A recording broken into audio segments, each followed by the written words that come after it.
Salut mes gâtés, je vous fais une petite vidéo comme vous avez été nombreux à m'en demander sur mon profil professionnel de Laura NutriCoach. Donc pour ceux qui ne me connaissent pas, vous pouvez voir ma tête sur d'autres vidéos, mais là c'est plus pratique de vous montrer simplement les cartes. Donc je vais vous faire une vidéo sur l'oracle de G, sachant que je pratique ceci comme une passion et non pas comme un travail. Mon travail étant coach nutritionnel, j'aide surtout les gens et en général les femmes à se sentir mieux dans leur corps. Mais voilà, je pratique la tarologie, les oracles, la lithothérapie, etc. vraiment par pur plaisir. C'est un vrai passe-temps et une vraie passion pour moi. Donc voilà, je vous fais cette petite vidéo sur l'oracle de G pour vous parler des domaines concernés, de comment tirer et comment associer les cartes. Donc je pense que je vais faire plusieurs vidéos parce que sinon la vidéo peut durer plusieurs heures. Donc on va faire d'abord quelque chose de général. Donc comme je vous ai dit, vous pouvez, sur ma précédente vidéo, n'est-ce pas, vous pouvez tirer les cartes au prénom. Donc moi je m'appelle Laura, je vais tirer 5 cartes. Et ensuite, je vais tirer 5 autres cartes que je vais poser aléatoirement dessus. Donc ça, c'est pour avoir une vue d'ensemble de mon avenir. Si quelque chose doit ressortir en particulier, le jeu me le dira avec l'une de ces 7 cartes. Donc si je tire, donc mon prénom comporte 5 lettres, je vais donc tirer 10 cartes. Si parmi les 10 cartes, il me sort l'argent et le cœur, je sais que ce va être deux choses qui vont être très importantes dans mon futur proche, puisque bien sûr quand on tire les cartes, c'est souvent du futur proche, en général 3 mois, voire 1 an maximum, mais ça ne sera pas du futur pour dans 10 ans, quoi. C'est vraiment quelque chose d'assez rapide. Donc comme je vous disais, s'il me sort par exemple ces 2 cartes sur les 10 cartes que je sors en rapport avec mon prénom, je sais qu'une partie du jeu va concerner l'argent, la lecture va se faire autour de cette carte et une autre partie du jeu va se faire autour du cœur, du couple. Donc voilà, si ces cartes ne sortent pas, il faut lire un domaine général. Voilà, après il va falloir faire des tirages de thèmes pour savoir exactement de quoi il en ressort. Donc si vous n'avez aucun domaine particulier qui sort lors de votre tirage prénom, donc de votre tirage global, vous allez faire juste les thèmes que vous avez envie de connaître en fait. Vous n'allez pas tirer tous les thèmes pour savoir de quoi ça parle. Voilà, faites juste les domaines concernés, ce qui vous pose le plus de problèmes ou le plus d'inquiétudes. Donc pour les cartes des domaines concernés, j'ai sorti 7 cartes. Ce sont les 7 cartes les plus importantes pour les domaines concernés. Je pense que nous n'avons pas besoin de sortir d'autres cartes. Je vous laisserai regarder ma précédente vidéo sur l'oracle de G où j'explique que il ne sert à rien de vouloir tirer les cartes pour une personne qui n'est pas avec vous ou qui ne vous l'a pas demandé. Donc je reparlerai de ça un peu plus tard dans la vidéo, mais déjà je vais commencer avec les domaines. Donc le rat, ça concerne la santé, votre santé. Rien ne sert de, si par exemple votre conjoint est malade, qu'il a eu un souci de santé, ne faites pas un tirage avec le rat et un homme et les cartes autour. Vous n'avez pas le droit de savoir quel est l'avenir pour votre chéri, même si vous êtes marié avec lui. Les cartes ne vous feront sûrement pas de cadeaux et vous raconteront sûrement des bêtises. L'avenir de chacun nous appartient. À moins que votre chéri vous ait demandé de lui tirer les cartes, il n'y a pas de problème. À ce compte-là, il sera présent, mais du coup, vous n'avez pas besoin de sortir le chéri du jeu. C'est lui qui va tirer les cartes, donc ça va parler de lui automatiquement. Il suffit juste de sortir le domaine concerné. Voilà. Donc ensuite, vous avez le couple. Donc les 2 cœurs symbolisent le couple. Si vous voulez savoir ce que vous réserve votre avenir amoureux, que vous soyez en couple ou célibataire, il faudra sortir 7 cartes. Pas besoin de sortir un homme et la femme. Parce que de toute façon, vous faussez le jeu. Sachant que vous estimez que vous êtes là et que l'homme est là, mais si ça se trouve, vous allez rencontrer quelqu'un de plus vieux. À ce compte-là, vous ne laissez pas le loisir aux cartes de vous dire ce que l'avenir vous réserve, puisque vous avez décidé que c'était comme ça. Si vous sortez le bonhomme, la bonne dame, et que vous mettez simplement le cœur, vous aurez votre tirage. L'avenir n'a pas obligatoirement envie de vous dire que vous allez rencontrer quelqu'un de plus vieux que vous, quelqu'un de plus jeune que vous, parce que cela vous influencera. C'est-à-dire que si autour de vous, les cartes sortent le vieillard, par exemple, qui n'est pas forcément un vieillard, mais qui peut être quelqu'un de plus mature ou de plus âgé que vous, ou vraiment une personne de plus de 60 ans, ça veut dire que si vous êtes vraiment désespéré en amour, la première personne que vous allez rencontrer qui sera plus âgée que vous allez prendre ça pour un argent comptant et penser que ce sera lui votre futur chéri. Donc ne faites pas ce genre d'erreur. Laissez les cartes parler et vous raconter ce que elles ont envie de vous raconter. Voilà, si les cartes vous font un tirage sur le cœur, qu'elles vous disent que vous allez rencontrer quelqu'un mais que un personnage ne sort pas en particulier, c'est pour que vous puissiez chercher quand même.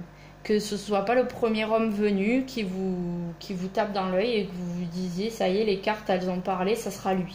Voilà, donc c'est très important d'utiliser les cartes comme support pour vous rassurer, mais pas pour vous influencer. N'oubliez pas ça, c'est très important.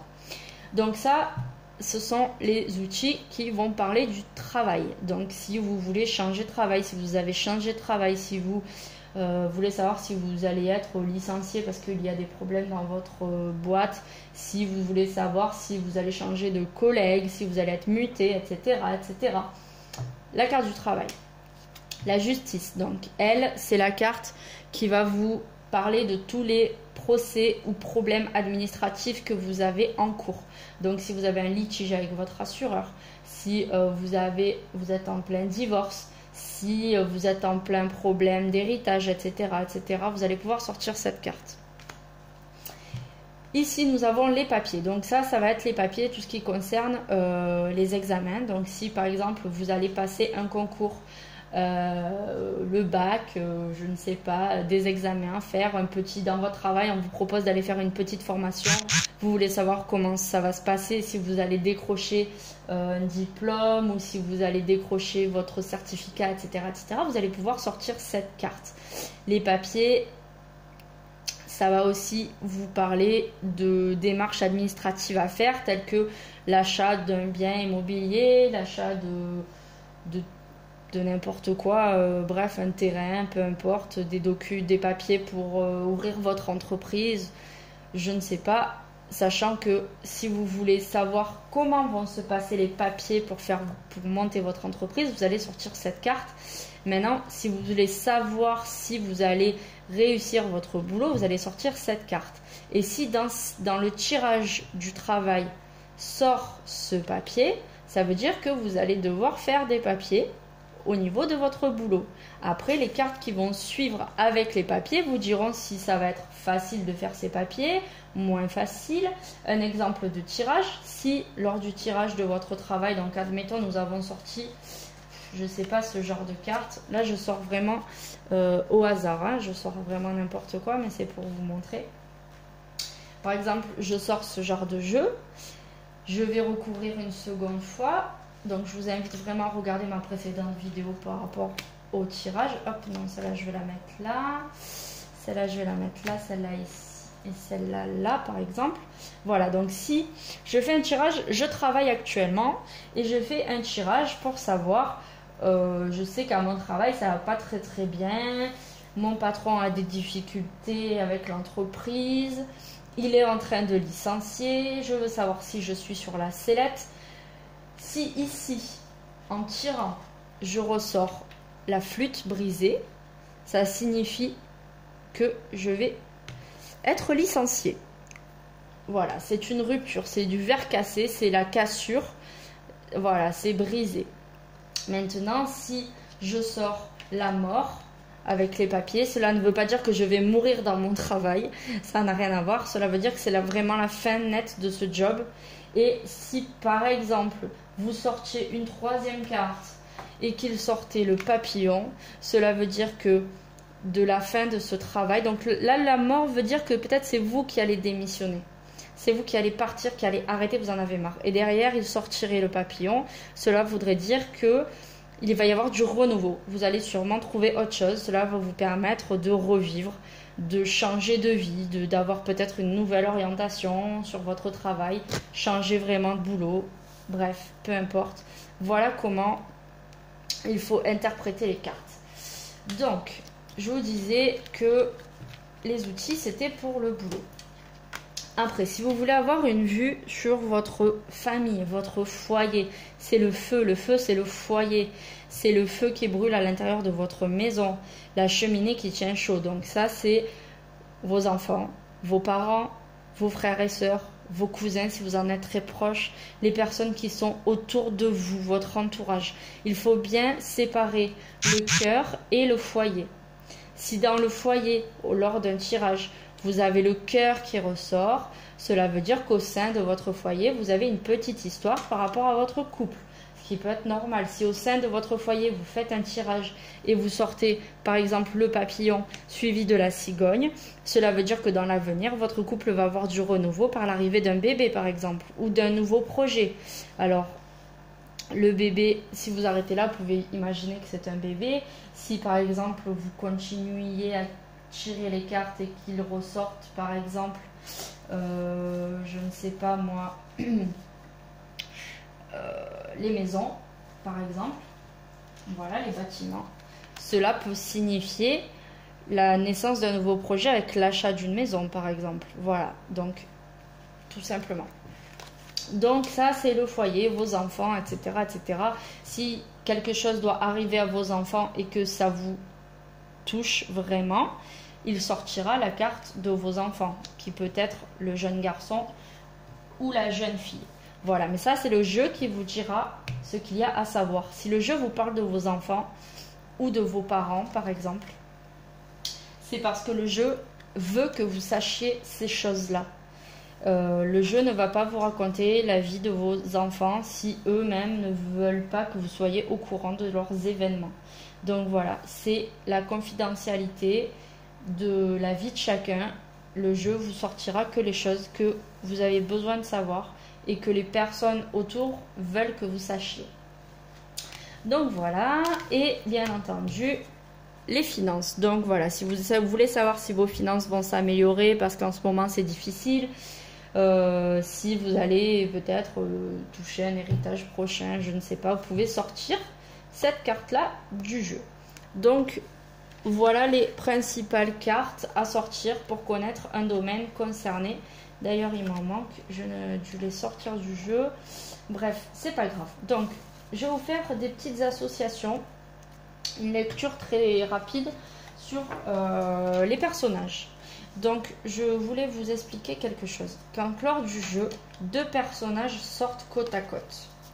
Donc, par exemple, ici, on va sortir la jeune fille et la femme. Ces deux personnages sortent côte à côte dans le jeu. Et on peut faire pareil avec le jeune homme et l'homme plus âgé. Qu'est-ce que ça veut dire? Ça ne signifie pas forcément qu'une jeune fille ou un jeune homme autour de vous va faire quelque chose avec un homme et une femme, ou que, comment vous dire, il n'y a pas forcément deux personnages bien distincts. Cela peuvent être la même personne. Alors je m'explique. Ça peut être votre fille, si vous avez une petite fille ou un petit garçon. Mais cela aussi peut être un jeune homme ou une jeune femme de moins de 30 ans. Et ici, ça va être une femme ou un homme de plus de 30 ans. Et souvent, quand ces deux cartes sortent côte à côte, ça signifie que c'est entre deux âges. C'est-à-dire qu'en général, c'est une personne qui a la trentaine. Parce que bien sûr, de 0 à 30 ans, vous allez avoir cette carte. De 30 à 60 ans, vous allez avoir cette carte. Et plus de 60 ans, vous allez avoir ces cartes qui sont à interpréter comme telles. Mais quand elles sont côte à côte, ça signifie que c'est une personne entre deux, qui a environ la trentaine. C'est plus vraiment un enfant, mais ce n'est pas encore un homme. Il est entre les deux. Il est en train de mûrir, ou il est toujours un peu un enfant, ou elle est en train de mûrir, elle est toujours un peu une femme-enfant. Voilà ce que ça signifie. Ça peut vous donner vraiment des précisions assez importantes sur l'âge de la personne concernée. Donc, si vous avez un enfant qui a 28 ans, par exemple, et que dans le jeu, vous sortez ces deux cartes, vous savez que c'est votre fille qui est entre deux âges, entre encore un peu la jeune femme et la femme plus mature qui va construire sa vie.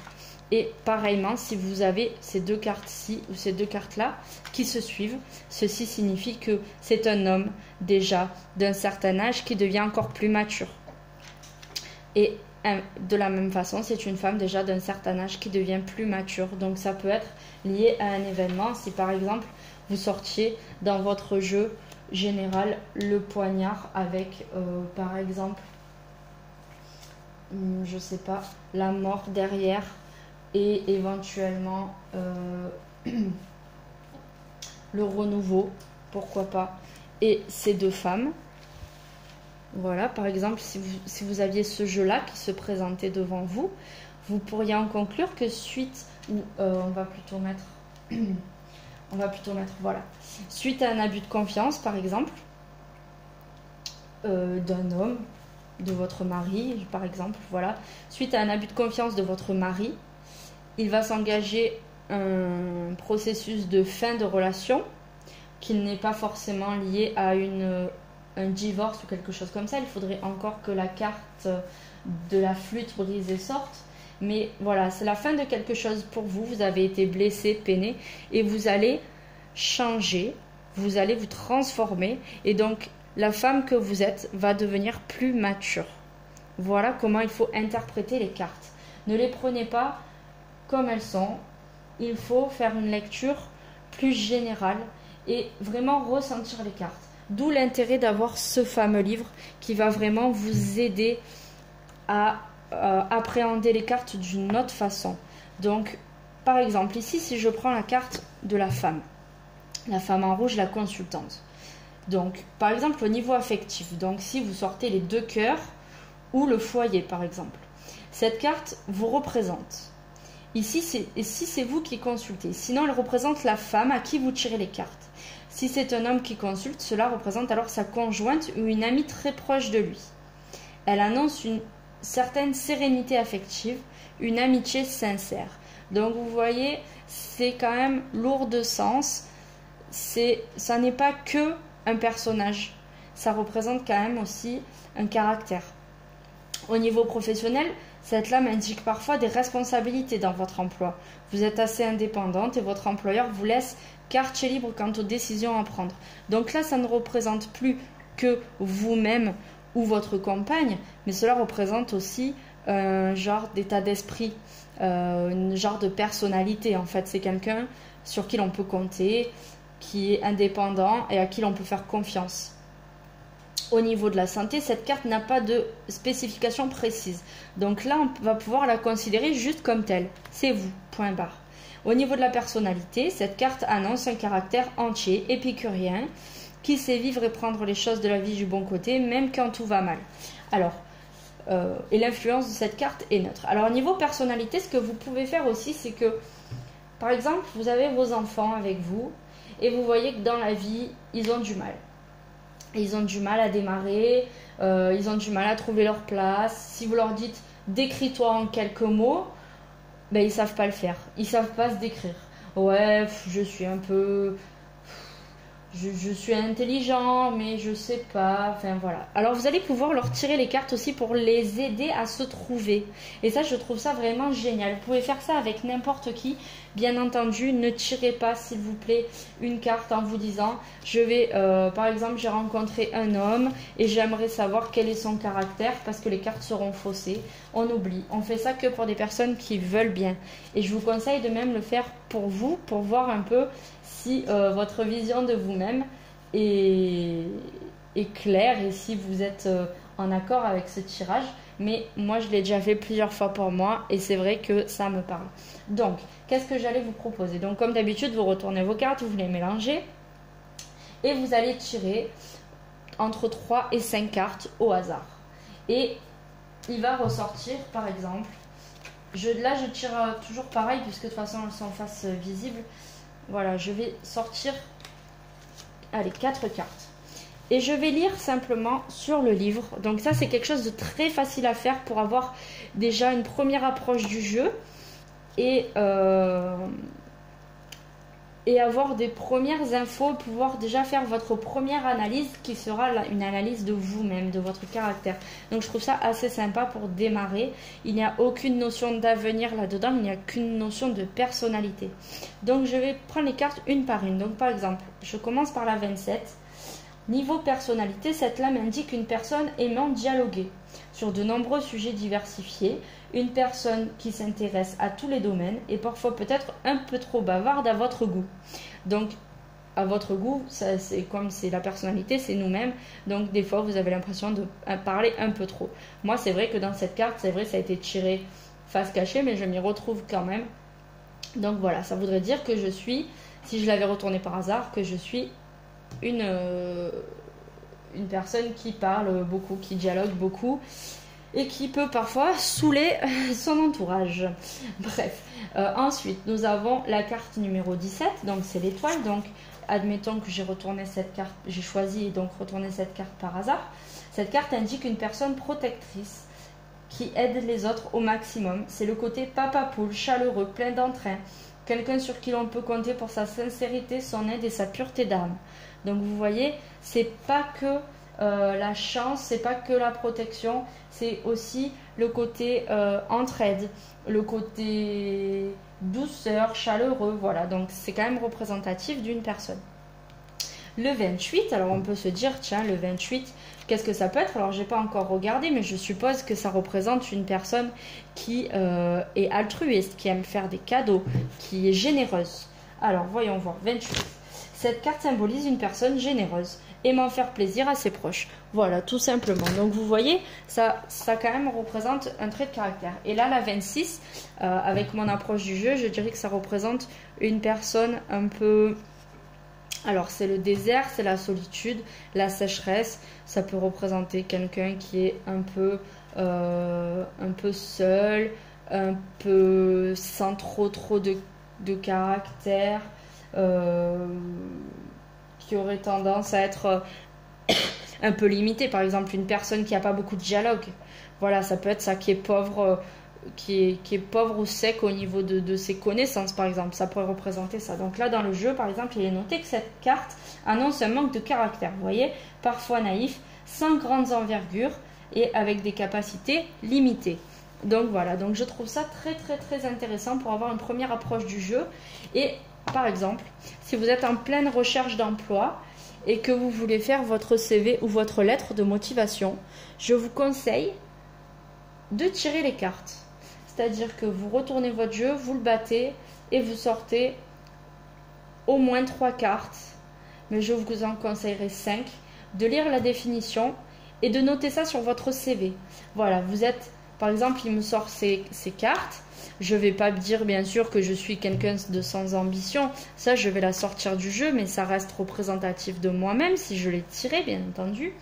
Mais par exemple qui est bavarde, alors je ne vais pas dire dans mon CV je suis une vraie pipelette et je saoule tout le monde, mais je vais dire j'ai le sens de la communication.